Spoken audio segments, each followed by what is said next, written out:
Including Avery? Hell no. Okay. You wanna know about Avery, man? I'll tell you about Avery. He was playing both sides of the fence, supplying me, my enemies, even the cleans with whatever they wanted. He supplied the cleans with explosives? Fireworks for a party, that and some other stuff that didn't go boom. Petty stuff, man, all of it. I mean, man, I had to give the cleans a taste of what he really had. I'm thinking about it too, man. Some of them, like that friggin' Chastity, think she's so holy, but she's no better than anybody else. But things are coming, man. Great things are coming.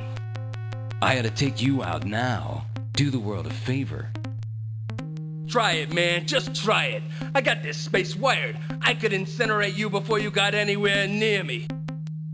Back off, Gid. Yeah, back up, kid.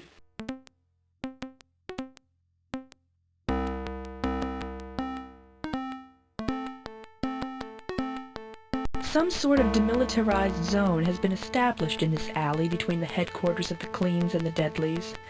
That doesn't prevent them from hurling dirty looks and epithets across the space, however, and air is charged enough here to make the hair stand up on the back of your neck, as if just before an electrical storm.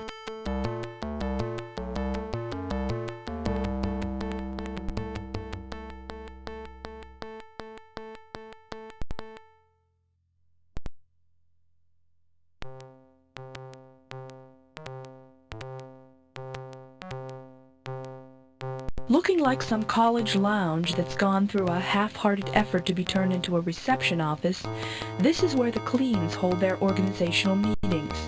Meetings that invariably turn into little more than pep rallies to get out there and do good. Believe it or not, it's been said that people like Drip are going to inherit the Earth.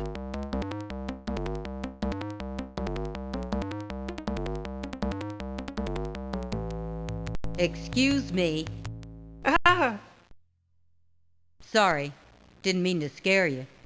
Oh, no, it's all right. I've been a little jumpy lately. Understandable, what with the murder and all. The murder? Oh, right. I'd forgotten that. I was thinking more about this woman with the sevens. She's kind of been after me. So what's so bad about that? Gideon, I think I'll do the asking here. Who is it, kid? It's electric sex. Cripes, you kids give yourselves kind of hopeful names, don't you? Well, in any case, kid, you're on your own with that little problem. We wanted to ask you if you happen to know anything about that murder we mentioned. No, I haven't really been around here much. Get a grip, kid. Gideon, let's go. Coming, dear. Good luck, kid.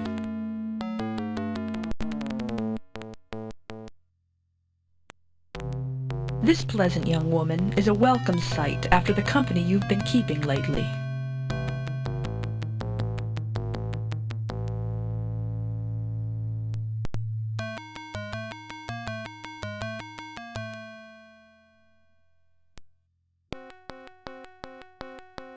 The hand of God and the hand of friendship are always extended here, friends. Do you need a meal, a place to wash up, a bed to rest in? You two look as though you've spent too much time on these dirty streets.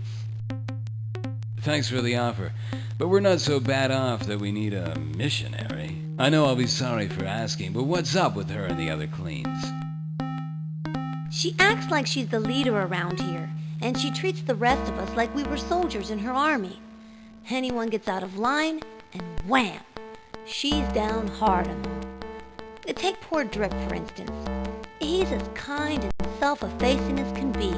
He wouldn't hurt a living soul, and he doesn't ask anything for himself. You'd think that just this one time, the temperance would allow him a rare indulgence. But no, she has to ruin it. Again, I know I'll be sorry, but what's she doing to the poor guy?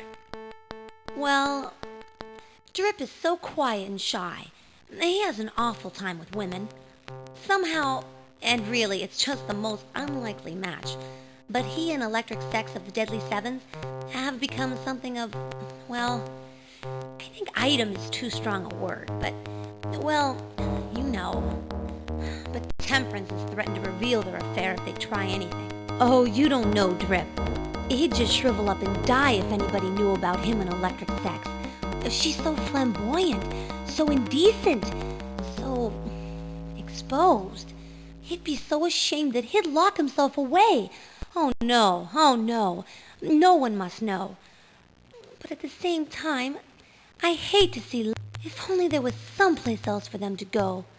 A room that wasn't in the cleaner deadly brownstone. If someplace else was accessible to them, then it would be easier on Drip and less likely that anyone would discover what they were doing. That might work, but Temperance could still find them out. I've thought about that too, and though it pains me to hurt anyone, we might be able to block Temperance from being so mean to Drip. And I've no doubt that we fit into your plan somehow. Well, yes you do, actually. You see, I know her one weakness. There's a line of, well, smutty comic books published by a company named Erotics. I once accidentally discovered a cache of these comics in Temperance's room. If you bring her more comics, then I'll have some leverage over her, and she'll leave Drip and Electric Sex to go about their business. That sounds like blackmail. Not a very clean thing to do, is it? Sometimes love demands we get a little dirty.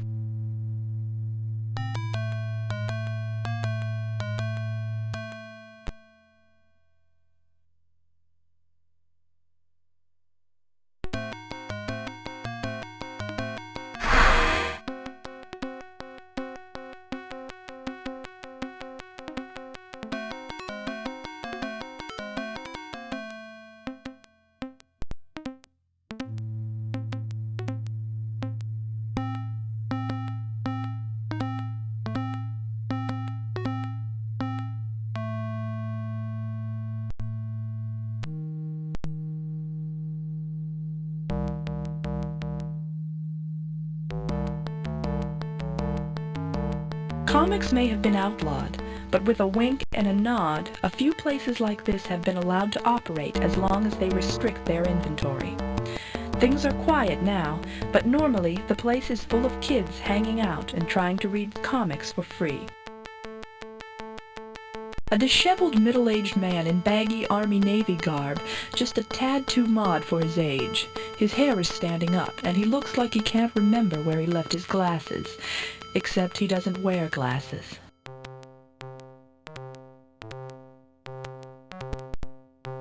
You look like you've been reading too many scary comics lately, Pap. I wish. Hardly have the time. We sell them as soon as they come in, which isn't too often lately. The hand has really been clamping down.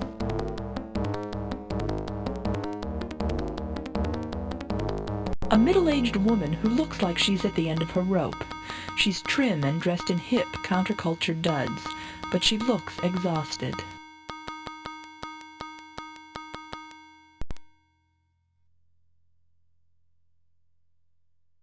Gideon, Rachel, you two look like I feel. What is it?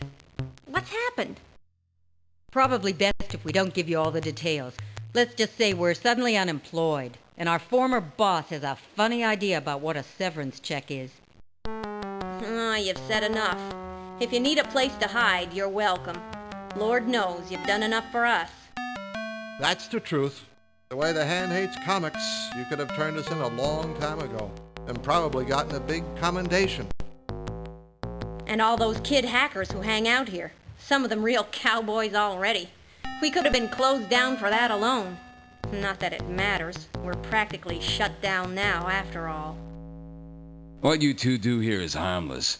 Who cares if kids read comic books?